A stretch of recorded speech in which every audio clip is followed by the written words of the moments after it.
नमस्कार दोस्तों, वापस एक बढ़िया क्वेश्चन लेकर आए हैं। कंसेप्चुअल काफी बड़ा है और समझने वाली चीज है, तो आप मेरे साथ वीडियो में बने रहे। और चैनल में नए हैं तो वीडियो को लाइक और सब्सक्राइब करना मत भूलना। चलिए ध्यान से देखना, मैं वापस बता रहा हूँ। कंसेप्चुअल ज्यादा है और थोड़ा लंबा है, तो ध्यान से बने रहे। देखो क्या दे रखा है। A body of mass 0.40 kg moving initially with constant speed of 10 meter per second to the north is subjected to a constant force 8 Newton direction towards the south। चलिए पहले तो ये समझ लो, मान लीजिए यहां कहीं पे नॉर्थ डायरेक्शन है, चलिए, और यहां कहीं पे साउथ डायरेक्शन है। अपना बॉडी मान लीजिए, मैं यहां बीच में एक लाइन खींच लूं, यहां से ये जा रहा है, चलिए नॉर्थ की ओर जा रहा है। नॉर्थ की ओर उसकी स्पीड दे रखी है 10 मीटर पर सेकंड। चलिए थोड़ा समझते जाना, प्रैक्टिकली भी समझते जाना। 10 मीटर पर सेकंड इसकी यहाँ पे इनिशियल स्पीड दे रखी है। चलो ठीक है, अब क्या हो रहा है कि भाई हम साउथ की ओर फोर्स लगा रहे 8 न्यूटन का। चलिए ये भी ठीक है। चलिए मैंने यहां साउथ की ओर फोर्स लगाया 8 न्यूटन का। चलिए यहां पे अपोजिट डायरेक्शन में फोर्स लगाया, तो मुझे यहां पे बॉडी का मास दिया है, बॉडी पे लगने वाला फोर्स दिया है, तो मैं ये रिटार्डेशन तो निकाल ही सकता हूं। चलिए भी ठीक है। तो पहले तो मुझे कुछ पता नहीं है, लेकिन मास और फोर्स दिया है, तो मैं एक्सेलरेशन निकाल लूं। क्या एक्सेलरेशन हो जाएगा फोर्स बाय मास। चलिए याद रखना, अपोजिट डायरेक्शन में जा रहा है body, force by mass. Force हमें दे रखा था 8 न्यूटन और मास दे रखा था 0.4। चलिए, और एक्सेलरेशन करीब करीब मुझे मिल जाएगा 20 मीटर पर सेकंड स्क्वायर। अब 20 मीटर पर सेकंड स्क्वायर का मतलब ये होगा कि ये बॉडी की स्पीड हर सेकंड में 20 मीटर पर सेकंड, 20 मीटर पर सेकंड जितना चेंज करेगा। एक्सेलरेशन का मतलब तो यही होता है दोस्तों कि बॉडी की स्पीड हर सेकंड में इतनी चेंज करेगा। चलिए ये भी ठीक है, एक्सेलरेशन मिल गया। आगे देखो क्या दे रखा है, और ये फोर्स हम दे रहे हैं 30 सेकंड तक। Take the instant the force applied to be t equal to 0। मान लीजिए यहां पे कहीं पे टी इक्वल टू 0 पे हमने फोर्स लगाना शुरू किया है, और तब बॉडी था x इक्वल टू 0 पे। Predict the position, its position at t equal to -5 second, t equal to 25 second, t equal to 100 second. हमने बॉडी पे फोर्स दिया t इक्वल टू 0 पे, तब ये था x इक्वल टू 0 पे। अगर इससे पहले की बात करें तो इससे पहले बॉडी के कोई फोर्स नहीं लग रहा था, क्योंकि फोर्स देना ही हमने t इक्वल टू -5 सेकंड पे शुरू किया है। समझ रहे हो आप दोस्तों, हमने फोर्स देना ही t इक्वल टू 0 पे शुरू किया है, तब बॉडी x इक्वल टू 0 पे था। इससे पहले बॉडी पे कोई फोर्स नहीं लग रहा था, कंटिन्यू बॉडी 10 मीटर पर सेकंड से चल रहा था। आप रियलिटी में सोचो तो बॉडी 10 मीटर पर सेकंड से चलते चलते थोड़ी देर में रुक जाएगा, लेकिन दोस्तों ये तो आइडियल कंडीशन पे फिजिक्स चल रहा है। आइडियल कंडीशन मतलब सरफेस स्मूथ होगी।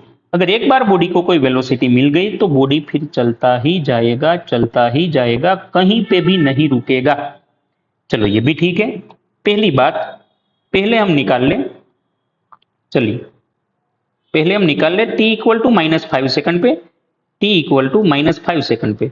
-5 सेकंड पे मतलब टाइम कभी माइनस में होता नहीं है दोस्तों, लेकिन ये यहां पे ये बताना चाहते हैं कि आपने जब फोर्स लगाया उससे पहले की बात है, उससे पहले की 5th सेकंड पे उसकी पोजीशन कहां होगी। मतलब यहां पे हमने t equal to 0, x equal to 0 मान रखा है, तो उससे पहले वो कहां पे होगा, ये पोजीशन निकालनी है।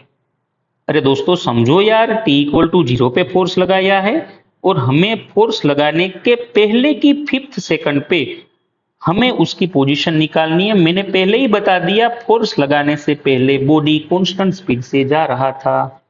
चलिए ये भी ठीक है। तो क्या मुझे इसकी स्पीड पता है, मुझे टाइम पता है, तो मैं पोजीशन तो निकाल ही सकता हूं। कांस्टेंट स्पीड से जा रहा था, v equal to distance by time, यहां से ही निकाल सकता हूं। वैसे स्पीड दे रखी थी 10 मीटर पर सेकंड। चलिए 10 मीटर पर सेकंड, डिस्टेंस हमें निकालना है, टाइम दे रखा था 5। चलिए माइनस दे रखा है, लेकिन मैं थोड़ी देर में आपको समझा दूंगा कि माइनस का मतलब क्या है। मैंने पहले बता दिया, लेकिन आगे भी काम आने वाला है। चलिए ये भी ठीक है। तो डिस्टेंस हमें मिल जाएगा कुछ 50 मीटर, और माइनस का मतलब फोर्स लगने से पहले। तो सोचो आप, फोर्स यहां पे लगाया, फोर्स लगने से पहले ये यहां से जा रहा था, यहां आ रहा था, ठीक है, नॉर्थ की ओर आ रहा था, तो क्या यहां पे होना चाहिए -50 मीटर पे? अगर आप यहां पे एक्स और वाई एक्सिस मान ले, तो क्या बॉडी यहां पे होना चाहिए x इक्वल टू -50 पे? तो पहला आंसर आएगा at t equal to -5 second पे बॉडी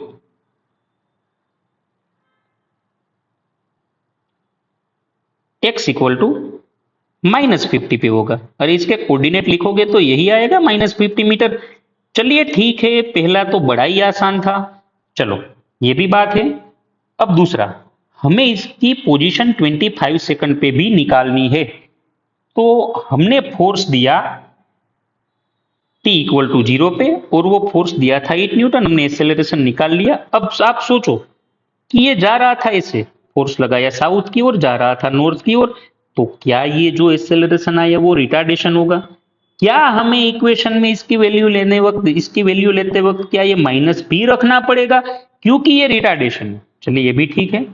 तो अगर दूसरे केस की बात करूं तो मुझे डिस्टेंस निकालना है, तो अब तो बॉडी एक्सेलरेट है, t इक्वल टू 0 से पहले की बात थी तब ये कांस्टेंट स्पीड से जा रहा था, लेकिन अब t इक्वल टू 0 के बाद की 25 सेकंड पे तो ये 30 सेकंड तक हम फोर्स लगा रहे थे। अरे हाँ या ना दोस्तों?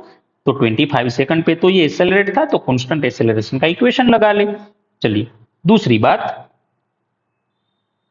कि t इक्वल टू 25 सेकंड पे, t इक्वल टू 25 सेकंड पे, चलिए तो यहां पे तो मुझे डिस्टेंस निकालना है, तो क्या मैं equation of motion constant acceleration के इक्वेशन का यूज कर सकता हूं, ut plus half at square.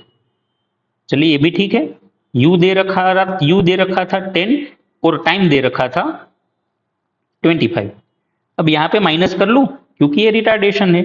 Half acceleration दे रखा था 20, हमने पहले ही निकाल लिया है 20। चलिए यहां पे निकाला था हमने 20 और टाइम दे रखा था 25 का स्क्वायर हो जाएगा 625। चलिए तो ये हो जाएगा कुछ 250 और ये हो जाएगा, अगर आप इसकी कैलकुलेशन कर लो तो ये कुछ हो जाएगा 25 और ये हो जाएगा 6250। चलिए ये भी ठीक है, ये हो जाएगा 6250। चलिए ये भी ठीक है। यहां पे ये हो जाएगा -6000 मीटर, मतलब बॉडी अपोजिट डायरेक्शन में 6000 मीटर पे चला गया है, मतलब 6 किलोमीटर पे चला गया है। चलिए कोई टफ नहीं है, बड़ा ही आसान है। तो यहां पे इसकी पोजीशन आएगी -6 किलोमीटर। चलिए ये भी ठीक बात है, तो हमें दूसरा आंसर भी मिल गया -6 किलोमीटर। चलिए अब तीसरे की बात करें, लेकिन तीसरा थोड़ा सा बड़ा है, तो आप बने रहिए मेरे साथ 100 सेकंड पे। यहां पे फोर्स लग रहा था 30 सेकंड तक, तो मुझे पहले ये निकालना पड़ेगा कि ये 30 सेकंड पे कहां पहुंचा और बची हुई 70 सेकंड पे इसने कितना डिस्टेंस ट्रैवल किया, ये दोनों ही निकालने हैं। चलिए तो पहले तो मैं ये निकाल लूं कि ये 30 सेकंड पे इसने कितना डिस्टेंस ट्रैवल किया। चलिए ये भी निकाल लेते हैं। तो तीसरा मैं यहां पे गिन लूं। चलिए तीसरा हमें देखना है कि 100 सेकंड में इसने कितना डिस्टेंस ट्रैवल किया, लेकिन पहले मैं ये सोच लूं कि ये 30 सेकंड में पहले इसने कितना डिस्टेंस ट्रैवल किया। चलो यहां देखो, तो वापस मैं इक्वेशन ऑफ मोशन का यूज कर लूं, d equal to ut plus half at square. चलिए ये भी ठीक है। इसमें हमें इनिशियल स्पीड दे रखी थी 10, हमें 30 सेकंड का पहले निकालना है, और यहां पे हो जाएगा रिटार्डेशन माइनस हाफ, एक्सेलरेशन था कुछ 20। चलिए ये भी लिख लूं 20, और 30 का स्क्वायर हो जाएगा 3 का स्क्वायर 9 और एक जीरो का स्क्वायर हो जाएगा 2 जीरो। चलिए ये भी ठीक है। ये हो जाएगा -300, पहले 300 और ये हो जाएगा -9000।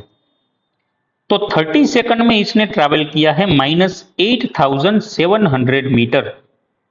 मतलब कि -8.7 किलोमीटर पे तो ये चला ही गया है। अरे ध्यान से देखो दोस्तों, 8.7 किलोमीटर पे तो ये पहले 30 सेकंड में चला गया है। अब मुझे और भी निकालना है कि और बची हुई 70 सेकंड में ये कहां तक पहुंचा। लेकिन अब 30 सेकंड पे तो हमने फोर्स देना बंद कर दिया है। अरे हाँ या ना दोस्तों, हमारा फोर्स तो सिर्फ लग रहा था 30 सेकंड तक ही। 30 सेकंड से बाद हमने फोर्स लगाना बंद कर दिया है। अब सोचो ये कैसे चलेगा। 30 सेकंड पे तो फोर्स लगाना बंद कर देने के बाद ये कैसे चलेगा। तो बॉडी पहले जा रहा था ऐसे, हमने अपोजिट डायरेक्शन में फोर्स लगाया, ये घूम गया घूम गया, घूमते घूमते घूमते घूमते 30 सेकंड पे फोर्स लगाना बंद कर दिया। अब ये यहां से कैसे जाएगा। अब यहां से इसकी स्पीड अपोजिट में बढ़ती गई बढ़ती गई बढ़ती गई बढ़ती गई बढ़ती गई, ये 30 सेकंड तक बढ़ी। 30 सेकंड के बाद ये कांस्टेंट स्पीड से जाएगा। बची हुई 70 सेकंड तक ये कांस्टेंट स्पीड से जाएगा दोस्तों। चलिए, तो मुझे पहले ये निकालना पड़ेगा कि जब हमने फोर्स देना बंद किया तब इसकी लास्ट में स्पीड क्या होगी। वापस देखो कि ये जा रहा था ऐसे, अपोजिट डायरेक्शन में फोर्स लगा, ये मुड़ गया, इसकी स्पीड बढ़ती गई बढ़ती गई बढ़ती गई, 30 सेकंड तक बढ़ी। जैसे ही फोर्स लगाना बंद किया, फाइनली जो स्पीड होगी वो स्पीड से ये कंटिन्यू आगे करेगा। तो मुझे ये तो देखना पड़ेगा कि कौन सी स्पीड पे इसने फोर्स लगाया, तब कौन सी स्पीड ये कांस्टेंट चलना शुरू किया। तो पहले मैं स्पीड निकाल लूं।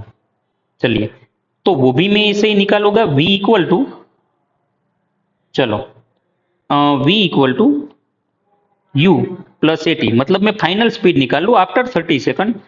u थी हमारी 10, रिटार्डेशन था, और ये 20 था, मैंने माइनस लगा दिया 30। ये हो जाएगा 600 माइनस 10, मतलब 590, मतलब बड़ी ही स्पीड आ गई 590। फाइनली स्पीड इसकी 590 मीटर पर सेकंड हो जाएगी। अब ये स्पीड से ये बची हुई 70 सेकंड तक चला था, और वो भी कांस्टेंट स्पीड से। तो distance equal to speed into time कर लू, तो ये हो जाएगा -590 मल्टीप्लाई बाई 70 बची हुई सेकंड पे। और फाइनली ये डिस्टेंस कुछ हमें मिल जाएगा 41,300 मीटर। चलिए कैलकुलेशन कर लेना भाई।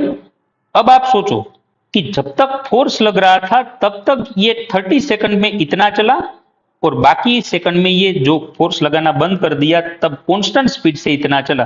तो टोटल डिस्टेंस पहले की 30 सेकंड का -8.7 किलोमीटर मिल गया था, और बची हुई 70 सेकंड का अपोजिट डायरेक्शन में ही ये 41.3। चलिए ये भी ठीक है। तो अगर ये टोटल कितना चला ये निकालना है, तो 41 और 8 ये 49, और बचा हुआ कुछ 50 किलोमीटर अपोजिट में, -50 किलोमीटर पे ये चला गया है। अपोजिट मतलब यहां से चलते चलते चलते चलते मुड़ गया, क्योंकि अपोजिट में फोर्स लग रहा था। स्पीड बढ़ती गई बढ़ती गई बढ़ती गई बढ़ती गई, 30 सेकंड तक बढ़ गई, 590 मीटर पर सेकंड हो गई। वहां से ये कांस्टेंट स्पीड से बची हुई 70 सेकंड तक चला, और 41,300 मीटर चल गया, मतलब 41.3 किलोमीटर ये चल गया। फोर्स लगते हुए ये 8.7 किलोमीटर चला, और बाकी बचे हुए टाइम में 50 किलोमीटर चल गया। तो दोस्तों काफी कंसेप्चुअल था। चलो यहां पे देखो, वापस एक बार देख लेते हैं। पहला क्या दे रखा था, -5 सेकंड पे, तब तो फोर्स कोई नहीं लग रहा था, कांस्टेंट स्पीड से चल रहा था, डिस्टेंस आराम से मिल गया। फिर 25 सेकंड पे, उस पर भी कोई बड़ी बात नहीं थी। इक्वेशन ऑफ मोशन का यूज करके हमने निकाल लिया। इनिशियल स्पीड और रिटार्डेशन था, हमने माइनस ले लिया। 6 किलोमीटर चला था ये 25 सेकंड पे। लेकिन जब 100 सेकंड की बात हुई, 100 सेकंड पे पहले 30 सेकंड का हमने अलग से निकाला, ठीक है, और वो चला 8.7 किलोमीटर। फिर हमने देखा कि 30 सेकंड पे इसकी फाइनल स्पीड क्या थी, तो फाइनल स्पीड मिल गई 590, और फिर 590 स्पीड से वो इतना चला, मतलब 0 से लेके 100 सेकंड तक 30 सेकंड का डिस्टेंस जो कि फोर्स लग रहा था, और बाकी कांस्टेंट स्पीड का डिस्टेंस, और कुल मिला के 50 किलोमीटर चला। अगर वीडियो अच्छा लगा दोस्तों तो लाइक और चैनल को सब्सक्राइब करना मत भूलना। थैंक यू दोस्तों।